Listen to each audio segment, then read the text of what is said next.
இயற்கை அமைப்பில் பல மர்மங்களை உள்ளடக்கிய ஒரு இடங்களில் ஒன்று தான் இந்த கொல்லிமலை. இந்த கொல்லிமலையில் பழைய சித்தர்கள் என்றைக்கும் வாழ்ந்துக்கிட்டு இருக்காங்கிறது சொல்கிறாங்க. சித்தர்கள் இந்த கொல்லிமலையில் இருக்கக்கூடிய அரிய வகை மூலிகைகளை பயன்படுத்துகிறதா மக்களுடைய கொடிய வகை விலங்குகளாக பயன்படுத்தியிருக்காங்க. இங்கே இருக்கிற அரிய வகை மூலிகைகளை சாப்பிட்டோம்னா நம்ம யாருக்கு கண்ணுங்களும் தெரியாமல் மறைஞ்சி போயிடலாம் அப்படின்னு சொல்கிறாங்க. இப்படியெல்லாம் இந்த கொல்லிமலையில் நடக்குதுன்னு சொல்கிறாங்க. இந்த கொல்லிமலையில் அரப்பளீஸ்வரர் 8 கை அம்மன் கோவில், 2-3 மாசிலா அருவி அப்படின்னு சொல்கிறாங்க. நம்ம தேடி போகிறது வந்து மாசி பெரியசாமி கோவில், அங்கிட்டும் காமாட்சி அம்மன் கோவில் இருக்குது. அங்கே தான் போயிட்டுருக்கோம். நம்ம கோவிலை தேடி பல லட்சம் மக்கள்கள் தேடி வந்துக்கிட்டு இருக்கோம். எவ்வளோ ரிஸ்க் இருந்தாலும் எவ்வளோ கடினமாக இருந்தாலும் இந்த கோவிலை தேடி வந்துக்கிட்டு இருக்காங்க. இந்த கோவிலை வந்து பில்லி சோனியை எந்த இதுவுமே வந்து யாருக்கும் செஞ்சுருந்தாங்க அப்படின்னா இந்த கோவிலுக்கு வந்தாங்கன்னா அது தூளாக பறந்துடும் அப்படின்னு சொல்கிறாங்க. நாமளும் அப்போ அங்கே தான் போகிறோம். இங்கே பாருங்கள், எல்லாமே கோயிலுக்கு போய்ட்டு ரிட்டன் வந்துக்கிட்டு இருக்காங்க. ஒருத்தர் ஐயா வந்து மேலே போய்ட்டுருக்காரு. உள்ளே இறங்கின உடனே லெஃப்ட் சைட்லேயும் ரைட் சைட்லேயும் நடவுக்குள்ளே இருக்குது. ஏறி மேலே போயிட்டுருக்கோம் ஃபுல்லாக பாருங்கள். இங்கே ஒரு ஆள்கிட்ட கேட்போம் எவ்வளோ தூரம் அப்படின்ட்டு. உங்கள்கிட்ட கேட்டதுக்கு வந்து இங்கேருந்து ஒரு 2 கிலோமீட்டர் மேலே நடந்து போகணும் அப்படின்னு சொன்னாங்க. சரி வாங்க போகலாம் அப்படின்ட்டு நாங்களும் கிளம்பிட்டோம். 3 கிலோமீட்டரா மேலே போகலாம். இங்கே போக வந்து ஈஸியாக இருக்கிற மாதிரி தான் இருக்குது. பாருங்கள், ரைட் சைடே வந்து பலாப்பழம் எல்லாமே விற்றுக்கிட்டு இருக்காங்க. இங்கே ரேட்டு கொஞ்சம் கூட தான் சொல்கிறாங்க. அங்கே தான் ரோடு கொஞ்சம் நல்லா தான் இருக்குதுன்னு நினச்சிக்கிட்டு இருக்கேன். பார்ப்போம், வாங்க போயிட்டே இருப்போம். ரைட் சைடில் வந்து வேலி போட்டிருக்காங்க. வெயிலும் ஜாஸ்தி. நாங்கள் வந்து அது மதியான நேரம். நல்லா பாதை நல்லா இருக்குது. போக போக எப்படி இருக்குதுன்னு தெரியலை. போய் பார்ப்போம் எப்படி இருக்குதுன்னு பார்த்துக்கிட்டு அங்கேருந்து கோயிலுக்கு போயிட்டு ரிட்டன் வந்துக்கிட்டு இருக்காங்க. போகிற இடத்துலையே வந்து ரைட் சைடு லெஃப்ட் சைடெலாம் ஒவ்வொரு கோயில் இருக்குது பாருங்கள். இங்கே வேலு வச்சு கோயில் இருக்குது. இங்கேக்கே ஒவ்வொருத்தவங்க சாமி பார்க்குறாங்க. இந்த இடத்துலையும் வந்து இங்கே பாருங்கள், பெரிய சாமி இங்கே வச்சு வழிபட்டுக்கிட்டு இருக்காங்க ஒவ்வொருத்தவங்க. பாருங்கள், ரோடு போக போக கரடு முரடாக இருக்குது. ரொம்ப குறுகலாகவும் இருக்குது. கொஞ்சம் காலை நவுத்தி வச்சிட்டோம் அப்படின்னாலும் உருண்டு கீழே விழுந்துடுற மாதிரி இருக்கும். இங்கே தான் இது சீப்பாக கிடைக்கிது. இங்கேயே நீங்கள் ரேட்டு கூட வைக்கிறீங்க. பாருங்கள், கரடு முடு ரொம்ப மோசமாக இருக்குது. அப்படியே இங்கேருந்து மேலே வந்து ஜாமான் வச்சு விற்றுக்கிட்டு இருக்காங்க. இங்கே வந்து ரேட்டு என்னன்னு பார்த்தீங்கன்னா, ஒரு ஜூஸோட விலை வந்து 15 ரூபா. ஒரு ஜிப்ஸ் பாட்டோட விலை வந்து இங்கே நார்மலாக கீழே 5 ரூபா, மேலே வந்து 10 ரூபா. எல்லாமே தண்ணி பாக்கெட் வரையும் தண்ணி கேனு இருக்குல்ல, 20 ரூபா கேனு, அங்கே வந்து 30 ரூபா. எல்லாமே ரேட்டு ஏறிடுச்சு. ஆனால் இங்கேருந்து மேலே கொண்டுட்டு போகணுங்கிறதுனால ரேட்டு எல்லாமே ஏறிடுச்சு. வர்றவங்க எல்லாருமே மோஸ்ட்லி வந்து நீங்கள் வீட்டிலே கொண்டு வந்துடலாம். பஸ்ஸில் வர்றவங்க இருந்தால் பஸ்ஸில் வந்து வாட்டர் கேனை வச்சு கொண்டு வந்துடலாம். நீங்கள் கீழே வாங்கிட்டு மேலே ஏறலாம். பஸ்ஸில் ரூட் எப்படின்னு பார்த்தீங்கன்னா, தம்மம்பட்டியில் வந்தீங்கன்னா உங்களுக்கு கொஞ்சம் ஈஸியாக இருக்கும். தம்மம்பட்டி அடுத்து வந்து அந்த லைன் இன்னொரு லைன் என்னென்னா, தம்மம்பட்டிலேருந்து உள்ளே போயின்னா அது சுற்று நாமக்கல் வழியாக உள்ளே வர்றது. அந்த ரோட்டு 2 ரோடு இருக்குது. இங்கே பாருங்கள், இன்றைக்கி ஒரு அருவா வச்சுக்கிட்டு அருவாவில் ஏறி இன்னும் வாக்கு கொடுக்குற மாதிரி இந்த பாருங்கள் வச்சுருக்காங்க. பாருங்கள், சாமி கும்பிட்ற இடம். மானுஷியம் நிறைஞ்ச இடம்னாலே இந்த கொல்லிமலையில் உள்ள மாசி பெரியசாமி கோயில் தான்.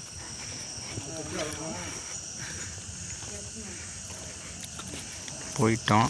அதுவும் ரொம்ப கரடு முரடாக இருக்குது. அங்கே ரேட்டு வேறு இடம், வேறு இடம்.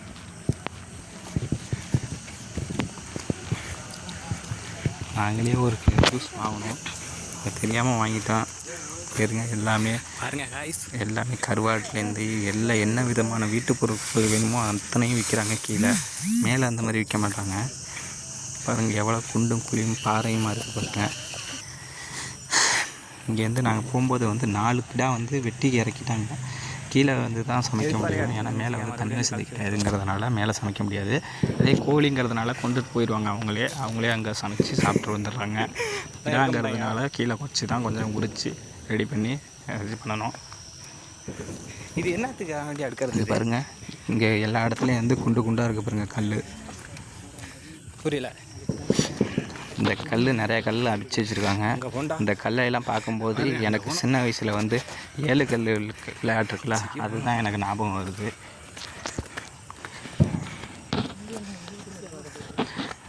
அங்கிட்டும் போய் அடுக்குவாங்க பாருங்க, ஃபுல்லாக காட்டுறேன் உங்களுக்கு. இதையும் இட்டுட்டு இதோட மீனிங் என்னன்னு பார்த்தீங்கன்னா, யாரும் வீடு கட்ட முடியாமல் இருக்கிறாங்க, அங்கேயும் வந்து இந்த இடத்துல வந்து கல்லை அடுக்கி வச்சாங்க அப்படின்னா வீடு வந்து கட்டிடலாம், கட்டி முடிச்சிடுவாங்க. பெரிய சாமி வந்து நம்ம துணையை நின்று கட்டி வச்சுருவாரு அப்படிங்கிற ஒரு எண்ணம் தான்.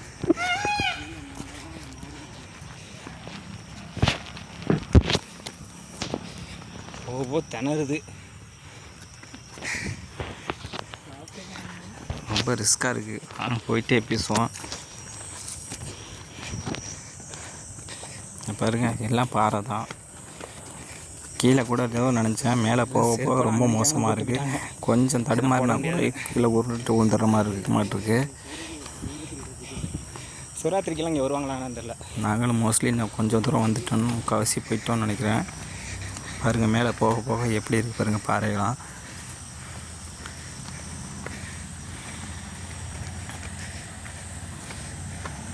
இந்த கோயிலில் வந்து முக்கியமானது என்னென்னு பார்த்தீங்கன்னா, இல்லி சூனியம் செய்வனை ஏதாச்சும் செஞ்சுருந்தாங்க அப்படின்னா, இந்த கோயிலில் வந்து ஒரு கோழி எடுத்து வந்து வேலில் குத்திட்டு போனாங்க அப்படின்னா, யார் நமக்கு செஞ்சாங்களோ அவங்கள வந்து அவங்க தட்டி கேட்குது அப்படிங்கிற ஒரு ஐதீகம் உண்டு.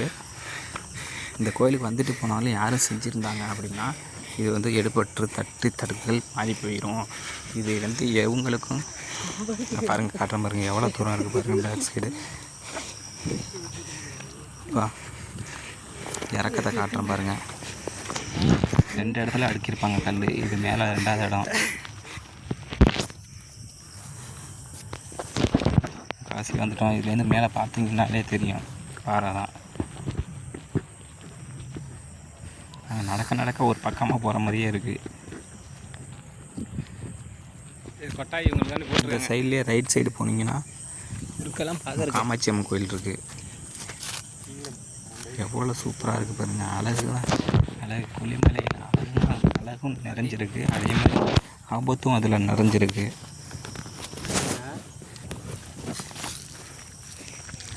சரி, நமக்கு கோயிலுக்கு போயிட்டோம். நாங்கள்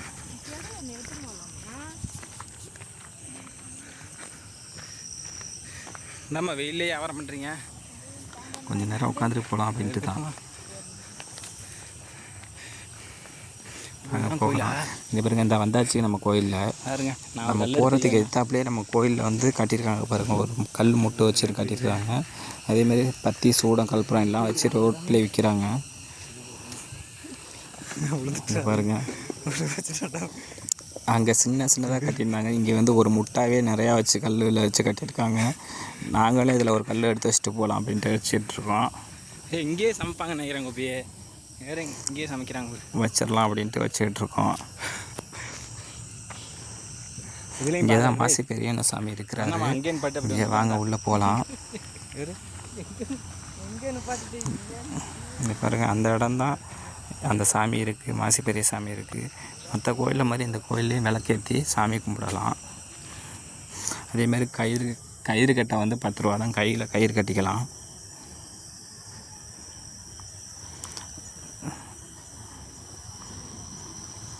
தகடு இதெல்லாம் வந்து வேலில் கட்டியிருக்காங்க. அதிகம் வந்து மணியும் வாங்கி கட்டியிருப்பாங்க.